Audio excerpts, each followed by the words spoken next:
नमस्कार दोस्तों, target with PS Parihar channel में आपका स्वागत है। सुबह के इस वीडियो में ऐसी सूचनाएं होती हैं जो विभिन्न समाचार पत्रों पर छपी हुई होती हैं और विद्यार्थियों के लिए आवश्यक होती हैं। तो आइए शुरू करते हैं और देख लेते हैं कि आज के समाचार पत्रों में ऐसी कौन कौन सी सूचनाएं हैं।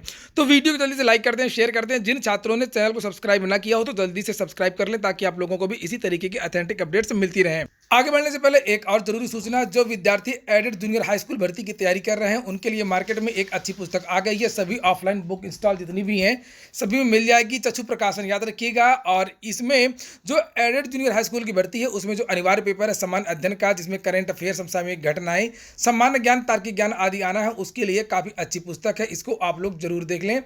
ऑफलाइन भी मिलती है, ऑनलाइन भी मिलती है, फ्लिपकार्ट इत्यादि में मिलती है, जिसकी लिंक मैं डिस्क्रिप्शन में दे दूंगा। आप लोग जाकर के ऑनलाइन भी मंगा सकते हैं, वरना सभी जो दुकानें हैं, चाहे वो बनारस हो, लखनऊ हो, कानपुर, हर जगह आपको ये जो किताबें देखने को मिल जाएगी। इसके बाद में आप शुरू करते हैं आज की सूचनाओं को। सबसे पहले सूचना है टीजीटी पीजीटी नोटिफिकेशन की। लिखा है त्रिशंकु बना टीजीटी पीजीटी नोटिफिकेशन। असल में बात यह है कि जब चयन बोर्ड में बात की जाती है कि आखिरकार विज्ञापन जारी क्यों नहीं कर रहे हैं, तो चयन बोर्ड की तरफ से कहा जाता है कि शासन स्तर पर मामला लंबित है। कभी कहा जाता है कि हमारी जो एनआईसी है, जो वेबसाइट है, जो पोर्टल बन रहा है, कभी कहा जाता है कि एनआईसी से बातचीत चल रही है।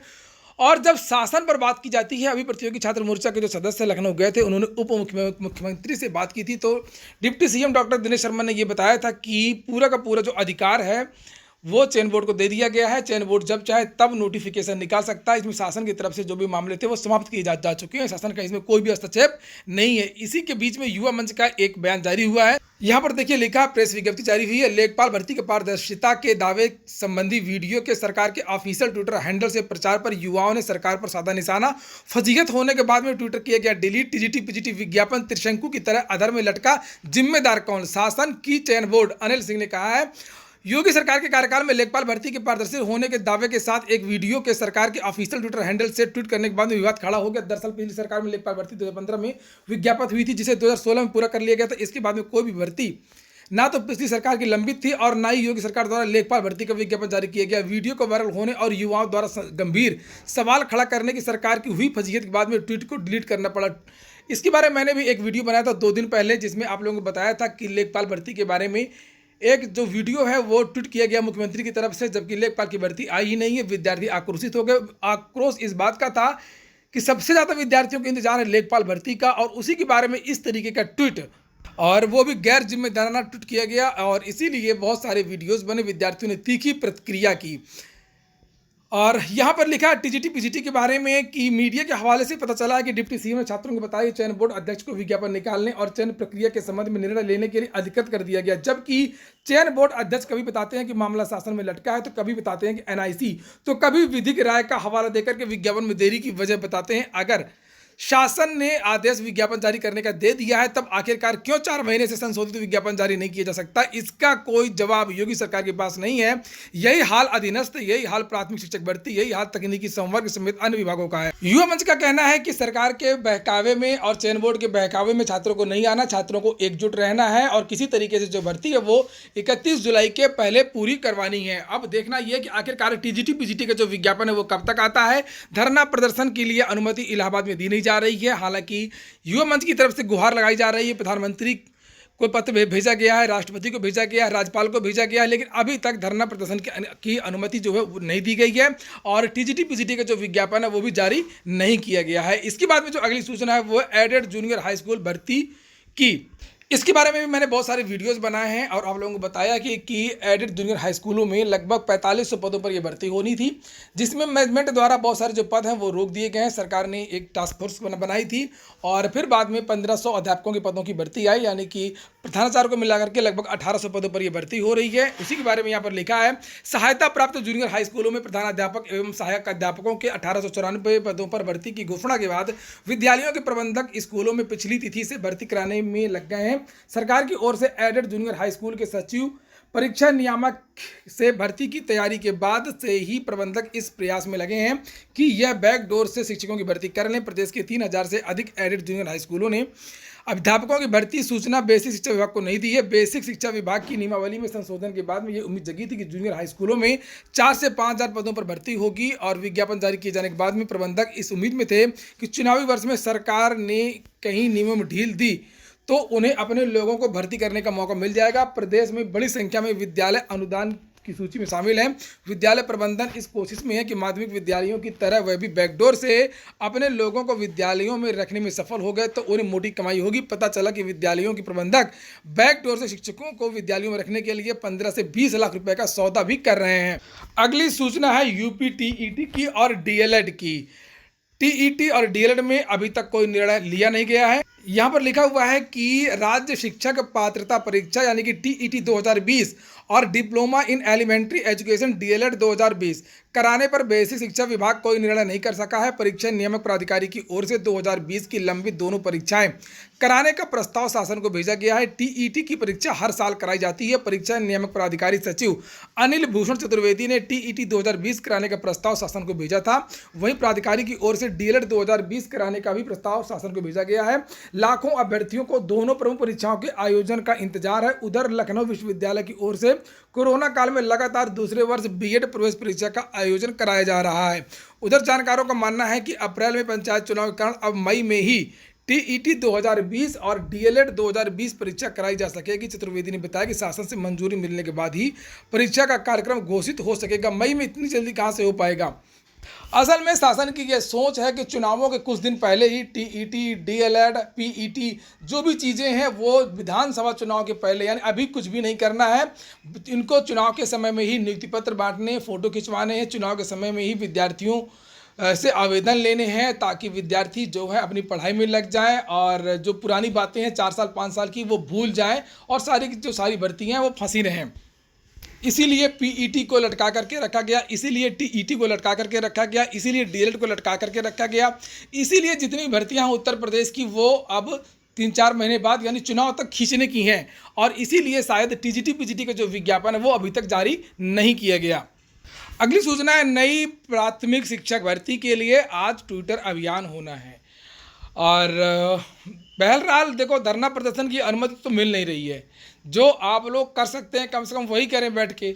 हालांकि सरकार पे असर तो नहीं होता है क्योंकि इतना बड़ा ट्विटर अभियान किया गया दिल्ली में और हर जगह किया गया, पूरे भारत में हुआ, लेकिन कुछ फजीहत तो हो ही सकती है। सरकार बयान दे या ना बयान दे, इसलिए आप लोग अगर चाहें तो नई प्राथमिक शिक्षक भर्ती के लिए आज ट्विटर अभियान में भाग ले सकते हैं। यहाँ पर लिखा है कि 12 मार्च को सुबह 11 बजे से सभी छात्रों को अपनी बात सरकार तक पहुँचानी है। सरकार के घमंड को तोड़ने के लिए छात्रों को एकजुट होना जरूरी है। सड़क से लेकर के सोशल मीडिया तक आवाज़ बुलंद रखें, याद रखें लड़ाई सबकी है। और यहाँ पर लिखा है ये हैशटैग देख लीजिए, student wants job Yogi ji यूपीपीआरटी release. और आज बहुत सारे जो छात्र एनएसयूआई के वो संसद का घेराव भी करेंगे रोजगार के मुद्दे पर। तो एक तरफ दिल्ली में आज संसद का घेराव होगा और दूसरी तरफ पूरे देश में जो विद्यार्थी दिल्ली नहीं पहुंच सकते हैं वो लोग ट्विटर अभियान करें नई शिक्षक भर्ती के लिए। और शिक्षक भर्ती के लिए यहाँ पर लिखा Yogi ji यूपीपीआरटी release students eight संसद। तो अगली सूचना है अवसर प्राधिकरणों में 572 पदों पर होगी भर्ती। समाचार पत्रों में तो हमेशा से ऐसी भर्तियां आती रहती हैं और आजकल ट्विटर पर भी नियुक्ति पत्र दे दिया जाता है। तो ये आलम है उत्तर प्रदेश का। फिर से देखिए समाचार पत्रों में एक भर्ती आ गई है और लिखा है प्राधिकरणों में 572 पदों पर होगी भर्ती। औद्योगिक विकास प्राधिकरणों में 572 पदों पर भर्ती की तैयारी है। यह भर्तियां नोएडा, ग्रेटर नोएडा, यीडा, यूपी, सीडा में होंगी। इसके जरिए इन प्राधिकरणों में कार्मिकों की कमी दूर होगी। और चलिए छोड़िए इस न्यूज़ को, जब भर्ती आएगी तभी देखेंगे। और इस तरीके की सूचनाओं का कोई मतलब नहीं है। डीएलएड 2017 और 2018 की सूचना है कि डीएलएड 2017 और 18 बैच के प्रशिक्षुओं को प्रमाण पत्र नहीं, चतुर्थ सेमेस्टर का आ चुका है परिणाम, प्रमाण पत्र का इंतजार है। प्राथमिक स्कूल में शिक्षक बनने का प्रशिक्षण पाठ्यक्रम DElEd diploma in elementary education corona संकट से उबर नहीं पा रहा है। 2 सत्रों 2017 व 18 की प्रशिक्षण परीक्षा पूरी हो चुकी है लेकिन प्रशिक्षुओं को अब तक प्रमाण पत्र नहीं मिल सका। दरअसल कोरोना संक्रमण के कारण प्रिंटिंग कार्य पूरा नहीं हो सका है। इस वजह से प्रशिक्षुओं को प्रमाण पत्र के लिए करीब 2 माह और इंतजार करना होगा। शासन ने डीएलएड प्रशिक्षण पाठ्यक्रम में प्रशिक्षुओं को पदोन्नति दी थी और उसी के तहत पिछले महीने में सेमेस्टर परीक्षा करा करके परिणाम जारी हुए हैं और उन प्रशिक्षुओं को प्रोन्नति नहीं मिल सकी है जिसका सत्र के पिछले सेमेस्टर में किसी भी विषय में बैक पेपर आदि चल रहा है। तो डीएलएड में तो हमेशा से इस सत्र लेट रहा, कोई नई बात नहीं है। और वहीं पर लिखा हुआ है डीएलएड 2020 के बारे में भी कि 2020 के बारे में अभी कोई निर्णय नहीं लिया गया है। अगली सूचना 69,000 शिक्षक भर्ती की है। लिखा शिक्षक भर्ती में सभी BSA को शासनादेश के अनुपालन की हिदायत। बेसिक शिक्षा परिषद के प्राथमिक स्कूलों की 69,000 शिक्षक भर्ती में अभिलेख विसंगति के शिकार अभ्यर्थियों को जल्द नियुक्ति पत्र दिया जाएगा, बशर्ते उनका गुणांक जिले के अंतिम चयनित से अधिक हो और उन्होंने जानबूझकर प्राप्तांक अधिक न भरा हो। बेसिक शिक्षा विभाग की अपर मुख्य सचिव रेणुका कुमार ने इस संबंध में 5 मार्च को आदेश जारी किया था। अब उनका अनुपालन 15 मार्च तक करने का निर्देश दिया गया है। बेसिक शिक्षा अधिकारियों को दिए गए, तो इसमें बताया गया है किन छात्रों को रखना है और किन छात्रों को बाहर करना है। जिन छात्रों ने जानबूझकर गुणांक बढ़ाया है उनको बाहर करना है, और किसी विश्वविद्यालय या इत्यादि के द्वारा अगर कोई बदलाव हुआ है किसी संस्था के द्वारा, तब उनको मौका दे दिया जाएगा। ये देखिए यहाँ पर नीचे लिखा है कि जिन अभ्यर्थियों ने आवेदन पत्र में नीचे लिखा है वैध प्रमाण पत्र अंक पत्र के आधार पर अधिक प्राप्तांक अंकित किया व उनके अंक व प्रमाण पत्रों में स्क्रूटनी, पुनर्मूल्यांकन व बैक पेपर आदि से प्राप्तांक में विश्वविद्यालय संस्था ने खुद बदलाव किया तो इसके लिए अभ्यर्थी को जिम्मेदार नहीं माना जाएगा। ऐसे में यदि अभ्यर्थी संबंधित जिले में अपने वर्ग में अंतिम चयनित अभ्यर्थी के गुणांक से अधिक गुणांकधारी है तो उन्हें नियुक्ति पत्र निर्गत किया जाएगा। यदि अभ्यर्थी का वास्तविक गुणांक संबंधित वर्ग में अंतिम चयन के गुणांक से कम है लेकिन राज्य स्तर पर संबंधित वर्ग में चयनित अभ्यर्थी के गुणांक से अधिक है तो उसका प्रस्ताव शिक्षा निदेशक बेसिक के माध्यम से शासन को भेजा जाएगा। वहीं अभ्यर्थी ने स्वयं बिना अभिलेखीय आधार के वास्तविक प्राप्तांक से अधिक या कम पूर्णांक अंकित किया तो उनका चयन और अभ्यर्थन निरस्त कर दिया जाएगा। अगली सूचना लखनऊ विश्वविद्यालय की है। लखनऊ विश्वविद्यालय में प्रवेश के लिए आवेदन शुरू हो गए हैं, लेकिन इसमें कुछ बदलाव भी हुए हैं। नीचे लिखा है लखनऊ विश्वविद्यालय में PhD की सीटों को लेकर के हमेशा से विवाद रहा है। इस साल PhD में प्रवेश के लिए आवेदन शुरू होते ही सीटों को लेकर के बदलाव शुरू हो गया है।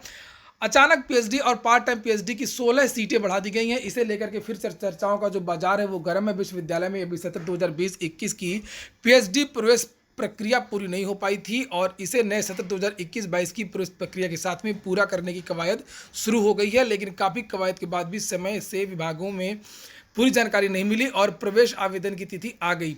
तो इस समय लखनऊ विश्वविद्यालय में ग्रेजुएशन के लिए भी जो प्रवेश प्रक्रिया है वो शुरू हो गई है। PhD की भी जो प्रवेश प्रक्रिया है वो शुरू हो गई है। BLED के लिए भी आवेदन शुरू हैं। लिखा है विश्वविद्यालय की ओर से 9 मार्च से शुरू हुई ऑनलाइन प्रवेश आवेदन प्रक्रिया के साथ ही 4 वर्षीय BLED पाठ्यक्रम के लिए भी आवेदन शुरू कर दिए गए हैं। हालांकि पूर्व में जारी सूचना में इसके बारे में कोई जानकारी नहीं दी गई थी। वेबसाइट पर अपडेट डॉक्यूमेंट में अभी इसकी सीटों को लेकर के स्थिति स्पष्ट नहीं की गई है। इससे विद्यार्थियों में असमंजस की स्थिति है। तो जो लोग चाहें तो वो लोग लखनऊ विश्वविद्यालय से BLED भी कर सकते हैं और MBA के लिए भी प्रवेश बहुत जल्द होगा, नीचे लिखा हुआ है। अगली सूचना है वो करंट अफेयर से संबंधित है। हो सकता है किसी प्रतियोगी परीक्षा में पूछा जाए। 2024 में भारत जापान मिलकर के भेजेंगे चांद पर यान। भारत जापान मिलकर के 2024 में चंद्रमा के दक्षिणी ध्रुव पर अंतरिक्ष यान भेजेंगे। भारतीय अंतरिक्ष अनुसंधान इसरो व जापान की एरो स्पेस एक्सप्लोरेशन एजेंसी जॉक्सा ने संयुक्त चंद्र ध्रुवीय खोज अभियान लूपेक्स को लेकर के जारी साझेदारी की बृहस्पतिवार को समीक्षा की।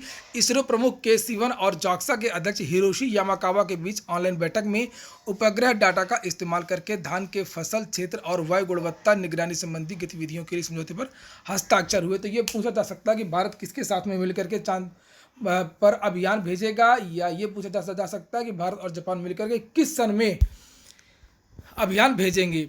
तो ठीक है दोस्तों, ये हो गया आज का वीडियो अगर आपको अच्छा लगा हो तो लाइक अवश्य कर दें। जिन छात्रों ने चैनल को सब्सक्राइब ना किया हो तो जल्दी से सब्सक्राइब कर लें। पूरा वीडियो सुनने के लिए बहुत बहुत धन्यवाद।